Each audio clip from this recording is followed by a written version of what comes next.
நாம் வந்து கிருஷ்ணகிரி அடுத்து இருக்கக்கூடிய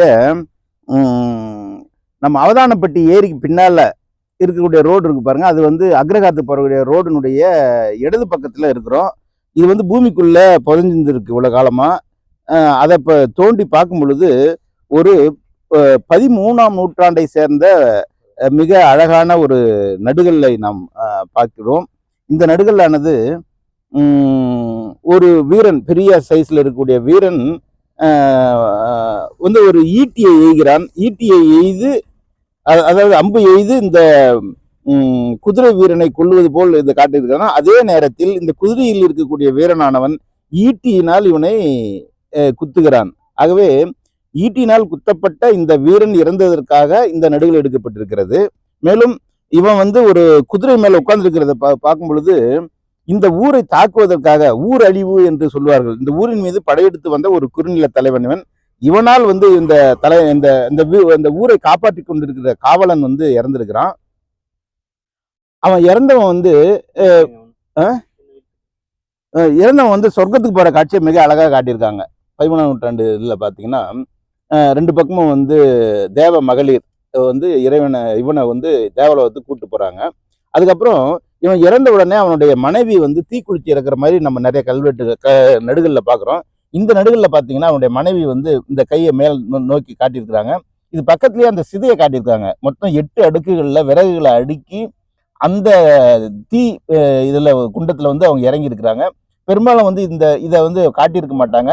இந்த இடத்துல நம்ம வந்து அவங்க தீ குளிச்சு தான் இறந்தாங்க அப்படிங்கிறத காட்டுறதுக்காக அந்த விறகுகளையும் காட்டியிருப்பது வந்து ஒரு சிறப்பான ஒரு விஷயமா இருக்கு. இந்த வில் அம்பெல்லாம் ரொம்ப அழகா காட்டியிருக்கிறாங்க. குதிரை வீரனை காட்டியிருக்கிறாங்க. ஆகவே வந்து அதுக்கப்புறம் வந்து பார்த்தீங்கன்னா இதனுடைய லொக்கேஷன், இந்த அவதானப்பட்டியுடைய லொக்கேஷன் பார்த்தீங்கன்னா இந்த பக்கம் நெக்குந்தி, இந்த பக்கம் வந்து நம்ம கிருஷ்ணகிரி பழையப்பேட்டை இருக்குது. நம்ம நெக்குந்தியை பற்றிய தகவல்கள் வந்து 11ஆம் நூற்றாண்டு அல்லது 12ஆம் நூற்றாண்டிலேயே 2ஆம் ராஜேந்திரனுடைய காலகட்டத்திலேயே இங்க இருக்கக்கூடிய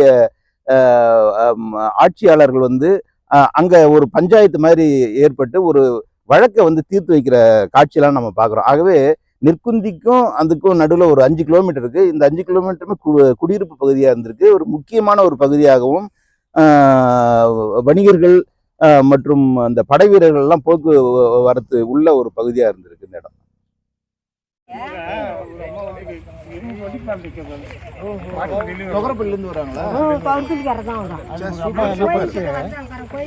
மார்கழி 27ஆம் தேதி வருவாங்க.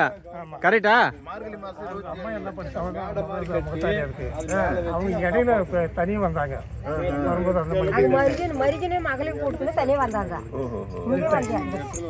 அதோட அவங்க ஆளுக்கு ராயோட மேம்பட்ட பக்கத்தில் கடை வச்சிருக்காங்க. அவங்கதான் வந்து தொகரப்பள்ளிக்காரங்க வந்து பண்ணாங்கன்றதே ஒரு முக்கியமான ஒரு எவிடன்ஸ்.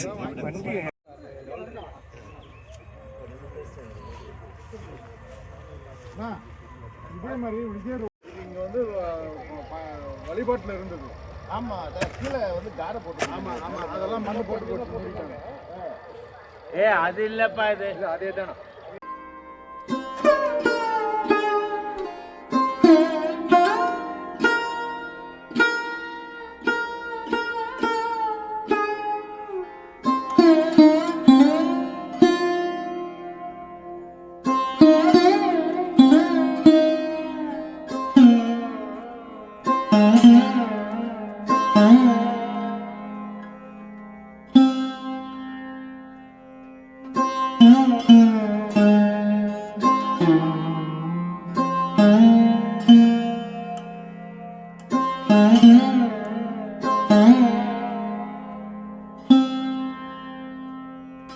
Mm-hmm.